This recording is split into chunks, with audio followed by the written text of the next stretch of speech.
नमस्कार दोस्तों, jam physics 2018 के मैथमेटिकल पोर्शन के क्वेश्चन कंप्लीट हो चुके हैं।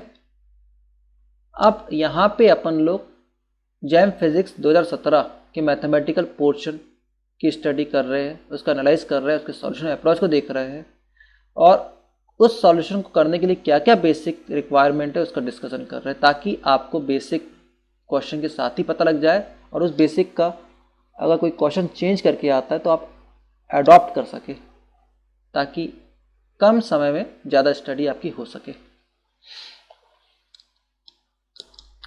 इस क्वेश्चन नंबर 14 आया था जब 17 में मैथमेटिक्स के ऊपर, मैथमेटिकल फिजिक्स के ऊपर। The integral of vector A rho pi Z is equal to 40 by rho cos phi rho cap, standard notation for cylindrical coordinates is used over the volume of cylinder of height L and radius R0। Question में एक vector दिया हुआ है, उस vector का actually अपन को integral निकालना है, वॉल्यूम इंटीग्रल निकालना है सिलेंडर के ऊपर जिसकी हाइट L है, R0 उसकी रेडियस है। तो बेसिकली ये जो वेक्टर A है इसके जो कोऑर्डिनेट्स रो पाई जेड है, रो रेडियस कहलाती है, पाई एजिमुथ एंगल कहलाता है, जेड हाइट कहलाती है, उस पर्टिकुलर पॉइंट जिसका वेक्टर ये दिया हुआ है A is equal to 40 by rho cos phi rho cap. तो अगर कोई पॉइंट है उसका वेक्टर, कोई स्केलर उसका वेक्टर निकालना तो ग्रेडियंट निकालना पड़ता है, यहाँ पे डायरेक्टली ग्रेडियंट दिया हुआ है ना, 40 rho cos phi rho cap. Rho cap unit vector कहलाता है सिलेंड्रिकल कोऑर्डिनेट सिस्टम में in the direction of rho, radius के डायरेक्शन में रो कैप यूनिट वेक्टर कहलाता है सिलेंड्रिकल कोऑर्डिनेट सिस्टम में। अब इस क्वेश्चन में देखने योग्य बात यह है कि रो कैप तो आपका सिलेंड्रिकल कोऑर्डिनेट सिस्टम में दिया हुआ है जो कि यूनिट वेक्टर है रेडियस की डायरेक्शन में, और यहाँ पे जो ऑप्शन दिए है ए बी सी डी ये आई जे के रूप में दिया है। बेसिकली आई जे के कोऑर्डिनेट सिस्टम होता है सिलेंड्रिकल कोऑर्डिनेट सिस्टम में यूनिट वेक्टर कहलाता है आई जे के रूप में, है ना। तो अगर आपको कन्वर्जन मालूम है सिलेंड्रिकल कोऑर्डिनेट से कार्टेशियन कोऑर्डिनेट सिस्टम में तो आप इस क्वेश्चन को आसानी से कर सकते हो। दूसरा, आपको एक और चीज़ आपको वॉल्यूम निकालना है, तो आपको एलिमेंट्री वॉल्यूम भी सिलेंडर का सिलेंड्रिकल कोऑर्डिनेट सिस्टम में पता होना चाहिए डीवी, और नेचुरली लिमिट्स के बारे में नॉलेज होना चाहिए। अब यहाँ पे अगर हम बोल रहे हैं रेडियस रो है तो और कहाँ तक वेरी कर रहा है R0 तक के, तो रेडियस की लिमिट 0 से लेकर R0 तक हो जाएगी। पाई एजिमुथ कहला रहा है, एंगल कहला रहा है, तो इसकी लिमिट कितनी है, पूरा कंप्लीट रोटेशन उस पर्टिकुलर पॉइंट तक के आने के लिए, उस पर्टिकुलर इंटीग्रल वेक्टर तक के आने के लिए कितना हो जाएगा, पाई अगेन पाई दैट इज 2 पाई, तो 0 से लेकर 2 पाई तक के रोटेशन कंप्लीट रोटेशन में आने के लिए लग जाएगा। जेड हाइट है तो वेक्टर की हाइट और पूरी कंप्लीट हाइट लेंथ के निकालने के लिए कितना हो जाएगा, वो 0 से लेकर पूरा एल तक के जाएगा। तो लिमिट कितनी हो जाएगी इसकी, 0 से लेके R, 0 से लेके 2 पाई, 0 से लेके L तक के। इस लिमिट में अपन को dV करना है, इस लिमिट में आपको वॉल्यूम निकालना है, तो एलिमेंट्री वॉल्यूम भी सिलेंडर का पता होना चाहिए dV, है ना। तो और रो कैप का जो सिलेंड्रिकल कोऑर्डिनेट से कार्टेशियन कोऑर्डिनेट में कन्वर्जन होता है वो पता होना चाहिए, किस रूप में कन्वर्ट करते हैं। इतनी चीज़ अगर पता है आपको तो इस क्वेश्चन को सॉल्व कर सकते हैं। चलिए इसका सॉल्यूशन देखते हैं। हमें वेक्टर दिया a is equal to 40 by rho cos phi rho cap, है ना। इसका हमें वॉल्यूम निकालना है तो dv कर दिया, a dv, कोई डॉट प्रोडक्ट लगने वाला नहीं है और ये स्केलर है नहीं, वेक्टर है, तो यहाँ पे कोई ग्रेडियंट भी लगने वाला नहीं है, a dv। लिमिट कितनी है dv वॉल्यूम की, 0 से लेके R0, 0 से लेके 2 पाई, 0 से लेके L तक हमने डिस्कस किया है। ए को अपन ने पुटअप कर दिया और रो कैप जो कि यूनिट वेक्टर है रेडियस की दिशा में, कार्ट ये सिलेंडर कोऑर्डिनेट सिस्टम में, उसको अगर अपन कन्वर्ट करते हैं कार्टेशियन कोऑर्डिनेट में तो वो cos pi i plus sine pi जे हो जाएगा। और इस पूरे का अपन को जो dv है वो करना है, तो वो यहाँ पे भी आएगा, मल्टीप्लाई होगा rho D phi D z, d की वैल्यू होती है rho D phi D z, है ना। यहाँ पे भी इंटू करना भूल गए हम, यहाँ पे भी होगा। अब इसके दो पार्ट है सम, इसको दोनों पार्ट को तोड़ लिए तो इसका मल्टीप्लाइंग फैक्टर कर दिए 40 by rho cos square pi i plus limit again limit 40 by rho cos phi sine phi, ये जे। फिर इंटीग्रल का जो एलिमेंट्री वॉल्यूम है rho D phi D z, rho D phi D z, ये दोनों से मल्टीप्लाई जाएगा। अब अपन लोग इंडिपेंडेंट लिमिट पुटअप कर देते रो के लिए, डी फाई के लिए, डी जेड के लिए, ऐसा कर सकते। और कांस्टेंट को बाहर निकाल दिए अपन ने, तो यहाँ पे कांस्टेंट कितना है 40 आई, इसको बाहर निकाल दिए। और 0 से लेके आर तक के रो बाय रो डी रो, 0 से लेके 2 पाई तक की cos square pi D phi, 0 से लेके एल तक के डी जेड। इसी तरीके से 40 जे को बाहर निकाल दिए। और इसी तरीके से 0 से लेके R zero rho by rho d rho, 0 से लेके 2 pi sine phi cos phi d phi, और 0 से लेके एल तक के डी जेड। ये प्लस नहीं है, यहाँ पे गलती से आ गया प्लस, ठीक है ना। अब ये 40 आए तो बाहर निकल गया और रो से रो कट जाएगा, डी रो का इंटीग्रेशन रो हो जाएगा और रो की लिमिट अगर पुटअप करेंगे 0 से लेके आर तक के तो आर जीरो ही हो जाएगा। 0 से लेके आर जीरो तक, 0 से लेके आर जीरो तक इसकी लिमिट पुटअप करेंगे तो आर जीरो ही हो जाएगा। कॉस स्क्वायर फाई का डायरेक्ट इंटीग्रेट तो नहीं हो सकता, इसलिए अपन ने डायरेक्टली फॉर्मूला लग दिए इसके 1 प्लस कॉस 2, ये फाई होगा 2 फाई बाई 2 डी फाई। और जेड का डी जेड का यहाँ पे कांस्टेंट है, कांस्टेंट का इंटीग्रेट जेड हो जाएगा और जेड की लिमिट पुटअप करेंगे 0 से लेके एल तक के, तो वो बेसिकली एल हो जाएगा ये। प्लस ये 40 जे, इसी तरीके से ये आर जीरो हो जाएगा और 0 से लेकर 2 पाई तक के ये sine phi 2 phi sine phi cos phi का फार्मूला साइन, यहाँ पे अगर 2 का इंटू कर देते हैं अपन, 2 का डिवाइड कर देंगे तो 2 sine phi cos phi sine 2 phi का फार्मूला बन जाएगा डिवाइड बाई 2, ये डी फाई। और ये भी जैसे ये जेड है, कांस्टेंट का इंटीग्रेशन जेड हो जाएगा और जेड की लिमिट पुटअप करेंगे तो वो 0 से लेके एल तक की लिमिट में एल हो जाएगा, ये भी एल होगा, यहाँ पे ये भी एल होगा, ये पाई होगा। यहाँ से 2 को बाहर निकाल दिया अपन ने 40 आई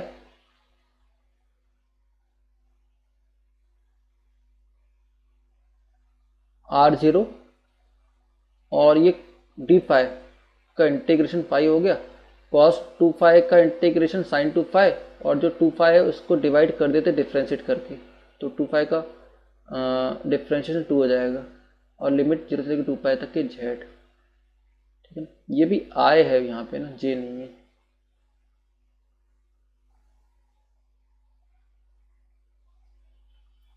प्लस इसी तरीके से 40 जे आर जीरो डिवाइड बाई 2 और ये भी एल है, यहाँ पे बाहर निकल जाएगा। साइन 2 फाई का माइनस कॉस 2 फाई और 2 फाई का डिवाइड करेंगे 2 तो से लिमिट पुटअप कर देंगे, तो ये 40 I divide by 2 R zero और इसकी लिमिट पुटअप कर दी अपन ने 2 पाई, केवल यहाँ पे 2 पाई बचेगा क्योंकि साइन जीरो की वैल्यू या एन जीरो एन टर्म्स में जितने भी लेंगे तो उसकी वैल्यू जीरो ही होती है, तो साइन इवन टर्म्स के लिए तो ये सब जीरो हो जाएगा, केवल हमें बचेगा 2 पाई। और कॉस एन पाई की वैल्यू 1 होती है, तो ये माइनस निकल के बाहर, ताकि जब जीरो भी होगा तो उसकी वैल्यू 1 होगी, तो 1 माइनस 1 जीरो हो जाएगा, ये तो फैक्टर कट जाएगा। तो यहाँ पे एल है ये और ये आई है, 40 I R zero 2 pi L, तो इसका जो आंसर आ जाएगा 40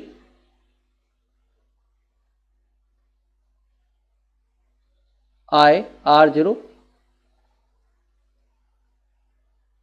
ये 2 से 2 कट गया तो पाई बचेगा जेड ना, पाई इंटू जेड, तो 40 R0 पाई जेड आई। तो पहले तो हमें देखते हैं इसका आंसर कौन सा है, 40 पाई R0 एल आई, यही इसका डी ऑप्शन इसका सही है ना। इसे कंपेयर करेंगे तो ये जेड लिखा गया है यहाँ पे, एक्चुअली ये जेड नहीं है, यहाँ पे एल आएगा और ये आई रहेगा, क्योंकि ये आई फैक्टर, ये तो फैक्टर जी फैक्टर तो 0 हो गया पूरा पूरा। तो 40 आई R0 पाई जेड इसका सही आंसर आएगा, इसका सही आंसर डी है। इस क्वेश्चन को थोड़ा सा डिस्कस करते समय अपने सिलेंड्रिकल कोऑर्डिनेट्स के बारे में थोड़ा सा और जान लेते, ताकि आपको आगे भी बेसिक अप्रोच के थ्रू दूसरे क्वेश्चन कोई आते तो बन जाए अपन को ना। देखते अपन सिलेंड्रिकल कोऑर्डिनेट सिस्टम के बारे में। यहाँ पे कोई पॉइंट है P डिफाइन करना है सिलेंडर के ऊपर, तो अपन लोगों को पहले क्या करेंगे, अपन ने एक्सिस ड्रॉ कर लिए x y z। इस एक्सिस में अपन ने एक सिलेंडर को ड्रॉ कर लिया, ठीक है ना। अब इस सिलेंडर में अपन कोई पॉइंट को डिफाइन करना है और सिलेंडर के जो कोऑर्डिनेट होते हैं रो पाई जेड, तो हमें इस पॉइंट की लोकेशन रो पाई जेड के रूप में पता होना चाहिए कि रो से कितना डिस्टेंस है, पाई से कितना डिस्टेंस में और जेड कितना है इस पर्टिकुलर पॉइंट का। तो अगर हम ये इसको ऑरिजिन मार्क करते हैं और ऑरिजिन से हमने कोई एक पॉइंट को P को डिफाइन किया, ठीक है, इस पॉइंट की जो डिस्टेंस है वो रो है जेड एक्सिस से, रेडियस डिस्टेंस रो है, और इस पॉइंट की जो पोजीशन वेक्टर है वो r है। अगर आप मान के चलो कि ये सिलेंडर की हाइट 0 है, तो आपको एक स्लाइस मिल जाएगी या प्रोजेक्शन, ये जो प्लान है ऊपर का, केवल ये प्लान दिखेगा, ये प्लान नीचे अगर टॉप से देखेंगे तो ये प्लान पूरा पूरा ऐसे दिखेगा स्लाइस के रूप में, और इस पॉइंट को अपन नीचे प्रोजेक्ट कर सकते हैं। अपन ये सिलेंडर का जो टॉप प्लान है, ये बॉटम प्लान है, तो इसके ऊपर लाई करेगा, तो ये जो पॉइंट है P, ये P डैश दिखेगा नीचे, प्रोजेक्शन बोलते हैं इसको अपन लोग, है ना। तो ये प्रोजेक्शन किस पे दिख रहा है, एक्स वाई प्लेन में, एक्स और वाई प्लेन में प्रोजेक्शन दिख रहा है ना। तो इस पॉइंट की जो रेडियस है r, ये रेडियस है r और ये पॉइंट P है, तो यहाँ से जो एंगल बनता है एक्स एक्सिस से इस दिशा में, एंटी क्लॉकवाइज दिशा में, इसे पाई बोलते हैं, इसे बोलते हैं अपन एजीमुथ, ठीक है ना। एजीमुथ किसे बोलते हैं, तो अगर और ये पॉइंट की जो डिस्टेंस है वर्टिकल डिस्टेंस, उसे अपन हाइट बोल देते हैं जेड। तो पॉइंट की अपन लोकेशन को आप डिफाइन कर सकते हैं कि ये पॉइंट रो पाई जेड, जैसे अपन एक्स वाई जेड बोलते हैं ना, तो उसे एक्स वाई जेड बोलते हैं, तो यहाँ पे रो पाई जेड बोलते हैं सिलेंड्रिकल कोऑर्डिनेट सिस्टम में। तो z as it is z ही है, रो और पाई बार चेंज होते हैं कार्टेशियन कोऑर्डिनेट सिस्टम में और सिलेंड्रिकल कोऑर्डिनेट सिस्टम में। तो अब इतना ये पता लग चुका अपन को, ये जो कहलाता है रो कैप, ये जैसे रेडियस है, रो जैसे रेडियस है, तो रेडियस की दिशा में जो वेक्टर कहलाता है, यूनिट वेक्टर कहलाता है, वो रो कैप कहलाता है। अब ये जो एक्स वाई प्लेन में जो पॉइंट की लोकेशन, एक्स वाई प्लेन में जो एंगल बन रहा है, ये एंटी क्लॉकवाइज है, एक्स से पॉइंट की के बीच में जो डिस्टेंस जो एंगल है वो पाई है, रेडियस से मिलाते हुए, ऑरिजिन से रेडियस मिलाते हुए, इसका प्रोजेक्शन पॉइंट यही है, ये इसको प्रोजेक्ट कर लिया नीचे साइड, तो फाई है। तो इस दिशा में जो एंटी क्लॉकवाइज मूवमेंट कर रहा है अपन ना, ऐसा कर रहा है मूवमेंट इस तरीके से, तो ये जो कहलाता है इन the direction of azimuth, unit vector कहलाता है वो इन द डायरेक्शन ऑफ एजीमुथ। तो फाई कैप कहेंगे इसको अपन, फाई कैप के बारे में पता लग चुका अपन को। और ये जेड कैप जो है, जो यूनिट वेक्टर कहलाता है इन the direction of height, in the direction of Z. इस तरीके से अपन लोग किसी पॉइंट को डिफाइन करते हैं सिलेंड्रिकल कोऑर्डिनेट सिस्टम में, ठीक है ना। अब ये देखेंगे अपन ना, इसका जो स्लाइस नीचे बना था पूरा हाइट को 0 करके, तो ये बन गया था। अब इस पे अगर अपन देखें पॉइंट से एक्स एक्सिस में अगर एक वर्टिक ये हॉरिजॉन्टल लाइन ड्रॉ करते हैं अपन लोग, तो ये पूरा पूरा एक ट्राइंगल बन जाता है, जिसमें ये जो रो है हाइपोटेनियस है, एंगल के सामने की जो साइड है ये परपेंडिकुलर कहलाएगी और ये बेस कहलाएगा। तो हाइपोटेनियस थ्योरम के अनुसार rho square equal to x square plus y square, that is rho square equal to x square plus y square. तो रो इज इक्वल टू जाएगा square root of x square plus y square. Tan phi की बात करें तो perpendicular upon base होता है।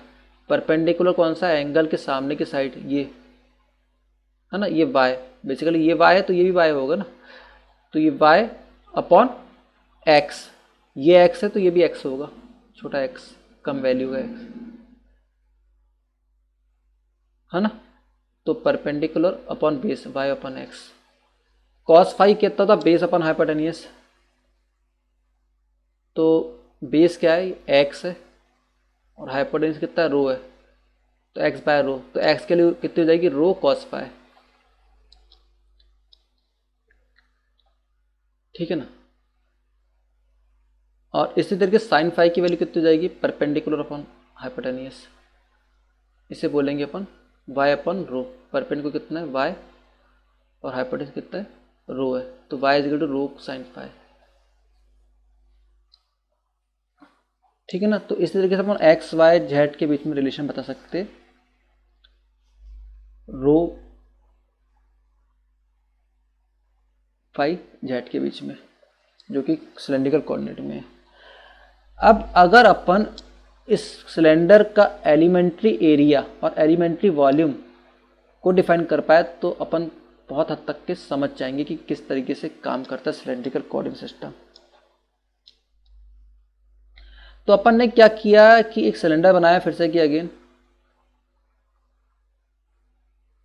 उस cylinder में अपन एक स्लाइस काटा बीच में कहीं सेंटर पॉइंट में, डिस्टेंस कोई भी डिस्टेंस होता है, उस स्लाइस की जो जेड एक्सिस से डिस्टेंस कितनी है? रो है। तो स्लाइस काटेंगे तो एक आर्क लेंथ बनेगी, एक वर्टिकल हाइट होगी, और विड्थ तो 0 हो जाएगी, हाइट होगी कि लेंथ होगी, है ना, विड्थ नहीं है यहाँ पे। तो उस स्लाइस की जो डिस्टेंस है वो कितनी है? रो है। और अगर हम इसकी आर्क लेंथ बात करें तो ये एंगल कितना? फाई है, फाई है तो ये एंगल ही फाई कहलाएगा ना, मतलब फाई है तो ये छोटा स्लाइस का एंगल डी फाई कहलाएगा, है ना। तो इसकी जो लेंथ कहलाएगी वो रो डी फाई कहलाएगी, तो rho D phi into height d z, तो कितना जाएगा? Rho D phi into d z, इसका एलिमेंट्री एरिया कहलाएगा। और कंप्लीट एरिया के लिए आपको इंटीग्रेट करेंगे तो पूरा एरिया मिल जाएगा नीचे से लेकर ऊपर तक की। यहाँ तक तो समझ आ गया। तो एलिमेंट्री एरिया इसका D is equal to rho D phi D Z होगा। अब अपन स्लाइस ना काट के अपन एक छोटा सा सिलेंडर काटे, ये मान लीजिए सिलेंडर में से एक छोटा सा सिलेंडर काटे, तो उसका एलिमेंट्री वॉल्यूम कितना होगा? तो सेम एज इट इज रहेगा, तो एक पीस और काटना पड़ेगा यहाँ पे, है ना। ये जैसे काटे थे, जैसे ये काटा था, ये अभी तक ये कटा था, तो अब ये ऐसा काटना पड़ेगा पूरा पीस के रूप में, सिलेंडर के रूप में। तो इसकी एक फेज से डिस्टेंस तो रो है, दूसरे फेज से डिस्टेंस रो 2 हो जाएगी। जैसे एक फेज से डिस्टेंस इस आर्च की जो डिस्टेंस है एक फेज से जेड एक्सिस से, वो बेसिकली रो 1 है, या रो बोल दो या रो 1 बोल दो, और दूसरे फेज से डिस्टेंस रो 2 है, तो रो 2 माइनस रो 1 बेसिकली डी रो, इसकी जो ये लेंथ है ना, ये कितनी कहलाएगी? डी रो कहलाएगी, है ना। मतलब कि वॉल्यूम निकालने की एक्स वाई जेड का मल्टीप्लिकेशन करना पड़ेगा, मतलब तीनों लेंथ ब्रेथ और हाइट का मल्टीप्लिकेशन करना पड़ेगा यहाँ पे। तो एक जो डायमेंशन डी रो और इंट्रोड्यूस हो जाएगी, बाकी ये जो आर्च लेंथ है रो डी फाई तो ठीक ही है, और ये हाइट कितनी? डी जेड है। तो जो एलिमेंट ये जैसा एंगल था डी फाई, तो ये जो एंगल है डी फाई कहलाएगा ना। तो ये जो आर्च लेंथ है रो डी फाई एक डायमेंशन, दूसरी डायमेंशन ये डायमेंशन कहलाएगी जो कि डी रो है, और एक हाइट है डी जेड। तो तीनों का मल्टीप्लिकेशन आपको एलिमेंट्री वॉल्यूम मिल जाएगा ना। तो डी रो टी फाइव और इसकी जो हाइट है डी जेड, इसका मल्टीप्लिकेशन, ये कहलाएगा आपका एलिमेंट्री वॉल्यूम, ये सिलेंड्रिकल कोऑर्डिनेट सिस्टम का। अब एक यूनिट वेक्टर को किस तरीके से कन्वर्ट करते हैं सिलेंड्रिकल से कार्टेशियन कोऑर्डिनेट सिस्टम में। तो अगर हम इसकी बात करें, ये जो रो कैप है ना, rho in the direction of rho cap in the direction of rho, तो इसको आप नीचे प्रोजेक्ट कर सकते हैं। ये रो था तो ये भी रो है, तो ये रो कैप हो जाएगा। तो अगर रो कैप इस दिशा में है तो इस दिशा में ही एक्स और वाई होना चाहिए। तो ये एंगल अगर फाइव बना रहा है तो इस दिशा में एक्स का क्या कंपोनेंट आएगा, जो एंगल बनाता है उसकी दिशा में कॉस फाइव लेते हैं और जो नहीं बनाता उसकी दिशा में साइन फाइव लेते हैं। तो इस दिशा में ये फाइव बना रहा है, ये एक्स है इस दिशा में, तो इसका जो कंपोनेंट यहाँ पे आएगा वो आ जाएगा एक्स कॉस फाइव, और इस दिशा का इससे जो कंपोनेंट आएगा यहाँ पे वो वाई साइन फाइव आ जाएगा। तो X cap cos phi plus Y cap sine phi, ये यूनिट वेक्टर है कन्वर्जन सिलेंड्रिकल से कार्टेशियन कोऑर्डिनेट सिस्टम में। इसी तरीके से अपन पाई कैप को भी डिफाइन कर सकते हैं, minus sine phi X cap plus cos phi Y cap, और जेड दोनों में सेम है, इस पर भी जेड आ रहा है और कार्टेशियन में भी जेड आता है, तो दोनों की वैल्यू सेम होगी यूनिट वेक्टर के रूप में भी। तो इस तरीके से अपन लोग थोड़ा सा सिलेंड्रिकल कोऑर्डिनेट सिस्टम को डिफाइन करते हैं। इसका डीप एनालिसिस, डीप स्टडी बाद में करेंगे जब अपन थ्योरी क्लास पढ़ेंगे। थैंक्स।